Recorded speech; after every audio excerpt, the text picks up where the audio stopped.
Some of the skills that I appreciate the most are the ones that can translate across multiple settings. And the skill of negotiation is one of those. I've listened to Chris Voss talk about negotiation. This guy is an expert, a former FBI hostage negotiator, and he teaches a class on Masterclass about negotiation. It's not just something for salesmen. It's not just for people who are in close, intimate relationship. It's not just for teachers and their students. It's not just for others trying to find common ground. It's for all of them and more. The skill of negotiation is something that all of us would really benefit from improving. And Chris Voss teaches a class on negotiation on the Masterclass platform. I'd highly recommend Chris Voss's negotiation class on the Masterclass platform, and I'd highly recommend Masterclass to each of you. For any of you looking to treat yourself to Masterclass and support the show at the same time, please use the link in the show notes.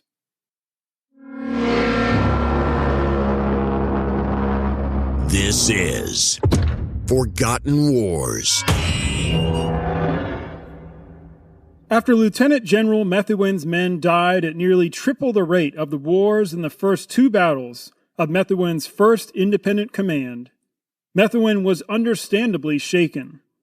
His confidence started to come back 2 days later on the evening of November 27th. Methuen's men only had 25 of the original 74 miles left between them and Kimberley, the besieged town they sought to relieve. Methuen planned to hit the Boers' left flank by marching in a broad 25-mile arc to the east. Methuen believed that the Boers had withdrawn to Spijtfontein-Koppies across the Rit River. Then, a station master reported that the Boers were burrowing like rabbits along the banks of the Modder and Rit rivers, on both sides of the railway bridge that they did take the time to dynamite. Major Little reported war numbers as high as 4,000. Though Methuen doubted these numbers, he decided these war positions needed to be dealt with first. Methuen believed there to be 8,000 Boers relatively close by, but mostly at Spijtfontein. When Methuen tried to strike, before Boers expected it, he thought he would only be dealing with 600 Boers along these two river banks. That night, Methuen told one of his officers that he wanted to put the fear of God into the Boers. 2 of his infantry brigades began marching on at 4 a.m. on November 28th, towards the clumps of trees marking the line of the Modder River. Many of those men looked forward to the breakfast they were promised at Modder River. Pakenham writes, quote, "Silence, except for the swish of boots in the short, bristly grass, and the sound of the thick-head birds. They are not here," said Methuen to Major General Sir Henry Colville, pointing out the tall poplars on the river bank less than a mile ahead. "They are sitting uncommonly tight if they are, sir," replied Colville. Ahead, and natural earthworks along the Modder, hidden in every hole and crevice along 4 miles of the winding river banks, 3,000 Boer riflemen prepared to deliver the most concentrated rifle barrage yet fired in the war. End quote. Under the British flag, you will have everything you desire, but that flag will continue to fly over the land. Over the land, maybe. Over the people, never. You will see me in the field, fighting for our independence, long after you and your party who make war with your mouths have fled the country. I don't think the Boers will have a chance. Disarm your blacks. Act the part of a white man in a white man's war. Civilized war is awful. Cus de la Rey, the same man you hear in our intro shaming President Creer for daring to question de la Rey's courage. The same man who declared to Creer, You will see me in the field, fighting for our independence long after you and your party who make war with your mouths have fled the country. This, Cos de la Rey learned the hard way at the Battle of Hraspan that hills did not always provide the best defensive position. If Boers commanded this high ground too visibly, British artillery could hone in on that visible high ground. So Cos de la Rey convinced Piet Cronje to use the steep banks where the Modder and Rit rivers met as the defensive position. So 2,100 Boers dug in across 4,000 miles. So General Jacobus Prinsloo, with 1,000, held the right flank. De la Rey commanded 800 of his neighbors and others from the Luchtenberg Commando at the center. And Commandant Andries Cronje, Piet Cronje's younger brother, held the left flank with 300 men of the Potchefstroom Commando. The few precious Boer artillery pieces were mostly positioned to cover De la Rey's trenches. Not a single gun sat in position to cover Prinsloo's 1,000 men. Many still rattled from Belmont and Hraspan. This would prove to be a mistake. However, all 2,100 Boers remained invisible until 7 a.m. Andries Cronje, fearing that his force was going to be outflanked, withdrew a Krupp and a pom-pom further east. Methuen thought he was dealing with the final remains of a Boer force left behind to cover a Boer retreat to Spijtfontein. The British 18th Battery fired on this little withdrawing band and drove those particular Boers back another 1,000 yards north. Then, Methuen ordered his infantry to advance in a 5-mile line to and through what he thought was the Modder River up ahead. Andries Cronje's men had orders to hold their fire as long as possible. Holding their fire would give their fusillade maximal effect and make it harder for Methuen's men to escape.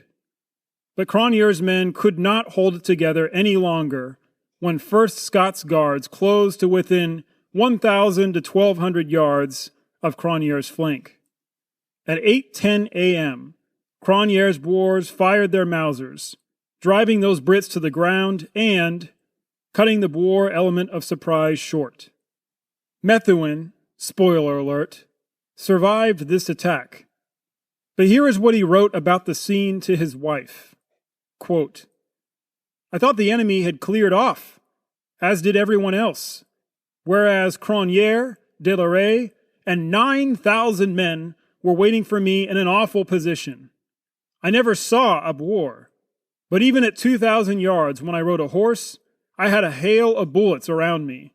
It seems like Dante's Inferno out of which we hope someday to emerge." End quote.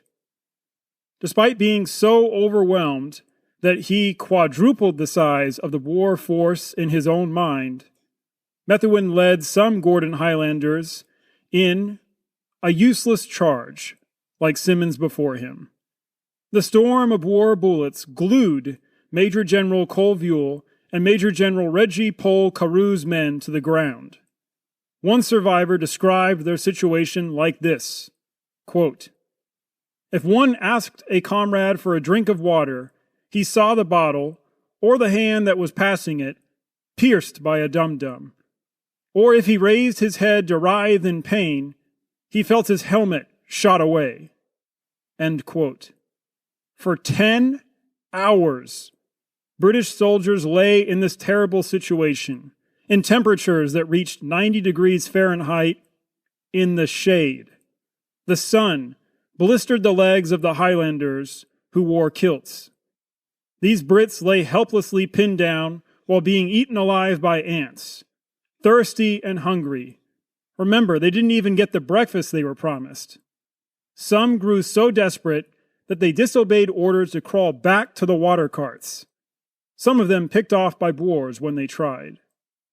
Other Brits grew so exhausted or bored, they fell asleep. It's hard for me to imagine being so tired that I still fall asleep in the sun while being eaten by ants, But this really did happen. When British artillery kicked into gear, Boer artillery countered most ingeniously. The Prussian-born Richard Albrecht joined the 4th Battery Field Artillery in Berlin in 1867 and fought as a non-commissioned officer in the Franco-Prussian War of 1870 to 1871. Then, Albrecht made his way to the Orange Free State of all places. He achieved the rank of captain as head of the Free State Artillery Corps in Bloemfontein. Albrecht drilled his unit into one operating with nearly Prussian efficiency, even donning them in uniforms that fused a Prussian design and the Free State's stripe and coat of arms. By 1898, Albrecht reached the rank of major, and his artillery corps grew from 12 men to 74 men with at least 400 in reserve. When the far more numerous British artillery guns kicked into gear, Major Albrecht's preparations paid off. At least according to Pakenham, the day before this battle raged, the Boers placed white markers at measured intervals along the railway line. What we do know is that Major Albrecht had dug a series of gun emplacements before the Battle of Modder River. His Free State Artillery Corps guns shuttled back and forth between these concealed positions all day. Though his horses suffered mightily, the British did not hit a single one of Albrecht's guns, while British guns took a lot more hits. But bad news reached Delaray.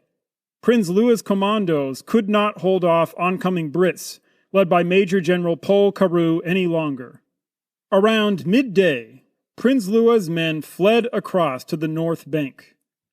This Boer right flank continued to collapse as Brits splashed across the drift and began to turn on the center of the Boer position. But Kus Delaray did not stand idly by.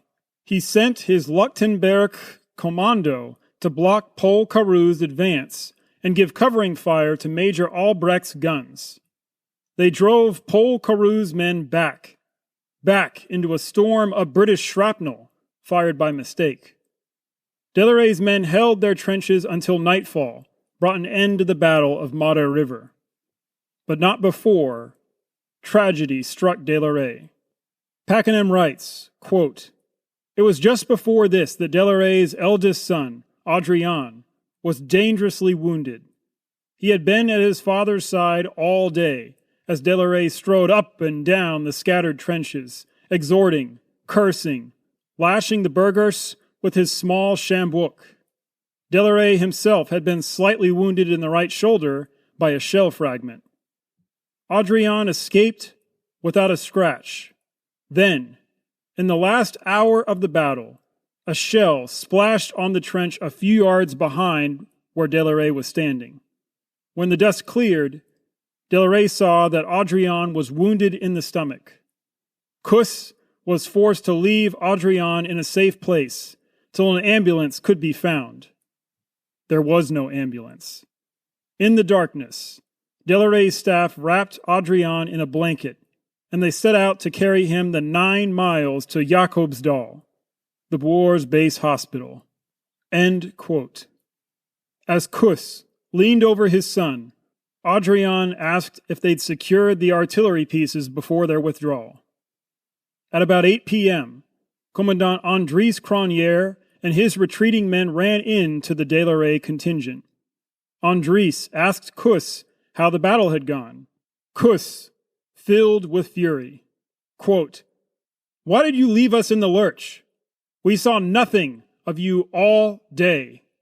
End quote.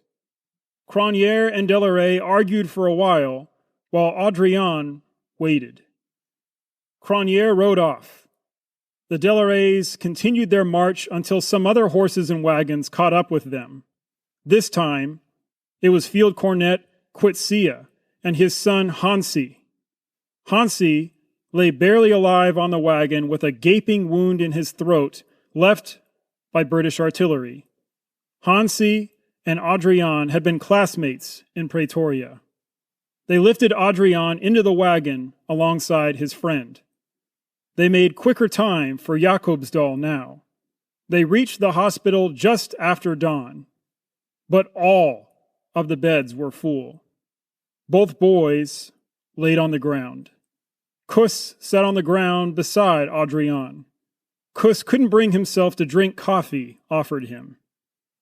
Minutes later, Adrian died in his father's arms as Kuss sought his God's will in all of this. Kuss also had to grapple with only awful and less awful choices for what to do with his remaining boers. Hold the line of the Rit and Mater in the face of much better British positions and in light of Prinsloo's Free Staters fleeing and Andries Cronje proving totally incapable of providing support, or falling back from the ground they should have been able to defend that 28th of November. Lieutenant General Methuen also had a horrible night of sleep that night of the 28th. Methuen, like his counterpart Kuss de la Rey, suffered a wound during the battle. As a matter of fact, Methuen sustained this wound at 4:15 p.m. that afternoon of the 28th and had to briefly turn command over to Pole-Carew. What was worse was Methuen's chief staff officer and personal friend lay mortally wounded in the British field hospital with Methuen beside him. Methuen decided that both his brigades would continue their attack on the Boer line the next day. The dawn of the 29th heard the British guns blast away at the Boer line. They got nothing in reply. When Methuen's infantry reached De la Rey's position, they found it deserted. The Battle of Mater River was over. The British suffered about 460 casualties. The Boers, less than 100. De la Rey buried his son that 29th of November and missed a very consequential meeting led by Andries Cronje and Jacobus Prinsloo. These two convinced the Krijgsraad, their council of war, to withdraw 10 miles to Spijtfontein, rather than withdraw 6 miles to dig in at Mahersfontein. De la Rey heard the news and overflowed with frustration. De la Rey went over the heads of his superiors and telegraphed President Martinus Steyn. Steyn passed this on to Creer. Both presidents were disturbed. Creer urged Steyn to go to the front lines at a moment when cowardice could ultimately seal the fate of both republics. Steyn brought a telegram from Creer and rode to each Laher. Imagine the tall, bald, red-bearded Steyn riding from Laher to Laher, reading these lines from Creer's telegram. Quote, "The Lord has shown that he is with us, because the enemy has lost hundreds, and we only a few men. This now remains to be decided. Are we to surrender the country? If we give in, what might then become of our brother Afrikaners in Natal and Cape Colony, who have attached themselves to us? No, no. Even though we must lose almost half of our men, we must still fight to the death in the name of the Lord." End quote. Steyn summoned another Krijgsraad, where De la Rey tried to sell enough Boers to shelve the Spijtfontein spot and adopt his more daring plan. De la Rey urged the Krijgsraad to dig their forces in, not up on the Koppies, but on the plain before those hills, like they had done at Mater River. They could be safer from artillery there. They could catch the British by surprise there, in front of the Koppies, of the Mahersfontein. They could fall back to Spijtfontein if necessary, if they couldn't hold Mahersfontein. They could avoid having so many Boers flee like before by putting all the men without horses in the center of their line, where it would be much harder to flee the battle. The Krijgsraad rejected their previous plan and adopted De la Rey's. Piet Cronje's roughly 8,000-man force arrived from Mafeking. 6,000 of them were mounted. Many Africans were dragged along for a back-breaking job, for digging a 12-mile-long defense line beneath the shadow of the Mahersfontein Ridge, where instead of chocolate cake-like dirt near the Modder River, these Africans had to plunge their tools into red, stony ground. 1,000 yards of this 12-mile line consisted of a trench, 3 feet wide and 5 feet deep, much more protective than standard British trenches of that time. In 6 days, this 12-mile line was built and camouflaged with grass and acacia shrubs laid in front. Methuen scouts neared the line at Mahersfontein until Mauser fire stopped them about a mile away. Even with their field glasses, these scouts could not see the trap that lay before Methuen's army. But on the eve of the British walking into this trap, British forces elsewhere met disaster. One of the many ways you can support the show that I haven't mentioned is through buying access to the articles I've written for other publications and groups. Right now on the Forgotten Wars website, I keep a rotating cast of 3 to 4 articles that are free for you to read. These are only 10% of what I've written. By signing up for the Blog Fans tier on our Patreon page for $5 a month, you get access to dozens of articles that are behind the paywall, and to the many future articles I will provide to blog fans.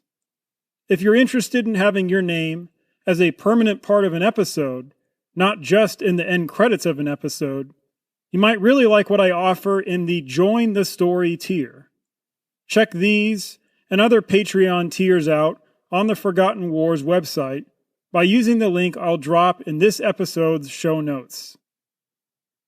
Major General Sir William Gadiker served as a British officer mostly in India until 1897. He achieved a Distinguished Service Order in 1888, was knighted in 1895, and then, while serving under General Kitchener in Sudan, Gadiker served with enough distinction to earn his rank of Major General and to be recognized as a Knight Commander, or KCB. General Buller made Gadiker commander of Buller's Army Corps' 3rd Division when the South African War broke out in October of 1899. Major General Gadiker received a mission at the end of November 1899. Drive out the Boers from Stormberg Valley and end the Cape Afrikaner rebellion in the region. But do not take any risks until properly reinforced. Gadiker aimed to take his 3,000 men and surprise General Jan Olifield's 2,300 war forces at the Stormberg Railway Junction on December 10th. What happened at Stormberg kicked off a 5-day period that the British would eventually refer to as Black Week. Gadiker's request for additional reinforcements somehow never got delivered. Due to poor planning and administration, Gadiker's men, who had been up since 4 a.m., began marching from Molteno at 9:15 p.m. They began this 9:15 p.m. march after spending hours in the sun and then hours of being cooped up on trains that ran behind. After midnight, General Gadiker realized the local guides had made a mistake. The guides then assured him this longer route would be easier to travel upon and that the Boers were only 1.5 miles away. In reality, the Boers were twice that far away. Gadiker took the longer path. But the officer in charge of Gadiker's trailing medical and supply column did not get the memo. So this medical and supply column did not end up following Gadiker's soldiers. At 1 a.m., mind you, Gadiker's men had been up since 4 a.m. the day before. At 1 a.m., Gadiker called for a 45-minute rest period. For whatever reason, no scouts scanned the land ahead of them. So Gadiker and company continued ambling forward in the dark until they reached the railway pass. Or so they thought. Gadiker's men did indeed reach the Stormberg Valley, but not the railway pass. At 3:45 a.m., just as dawn was barely starting to break, Gattaker and company reached and then passed the position he had originally planned to launch a surprise attack from. At 4:15 a.m., Gattaker and company stumbled into perfect position for the Boers on Kissieberg Hill to open fire. Only 1,000 Boers defended, but their position above steep rocks proved deadly. Gattaker ordered some men up the western slopes of the Kissieberg Hill and others up another hill beyond Kissieberg. Storming these superb defensive positions would have challenged even the most well-rested and well-supplied force. But Gattaker's men had been up more than 24 hours, and their medical and supply column was who knows where. Some of Gattaker's men did reach and wedge into crevices near Kissieberg's summit to prepare for a closing assault. Imagine that you have overcome your exhaustion and braved war bullets to reach cover below the summit. You are waiting for that order to charge, that moment when you can make this aggravating, sleepless 24-plus hours worth all the suffering. Then your ears are split by the sound that draws your eyes towards your right, where you see your fellow Irishmen strewn out in the open. You now feel the vibrations of more shells aimed against the sun, meant for the Boers, tearing up the ground around you. So you and the survivors of this friendly fire have had enough. You run back down this hill that you risked your life to take, only to have your own artillery fire on you by mistake. Finally, at 5:30 a.m., after just over an hour of this debacle of a battle, your General Gattaker decides this was all a mistake and tries to turn everyone back around to Molteno. But in retreat, you are fired on by 3 Boer artillery pieces and attacked by General Isaias Grobler's men who have just arrived from close by. At about 11 a.m., Gattaker and company slumped into Molteno. Mind you and the other soldiers have now been awake for about 32 hours at this point. General Abacus starts to catch on as a nickname for your General Gattaker after the Stormberg disaster. The end. No. This actually gets worse for Gattaker. Bill Nasson puts it this way, quote, "If ever there was a South African general with a knack for forgetfulness, it was William Gattaker. By all accounts, in beating a retreat, he seems to have forgotten the plight of 600 of his men, still stranded on the Kissieberg slopes as the triumphant Boers converged."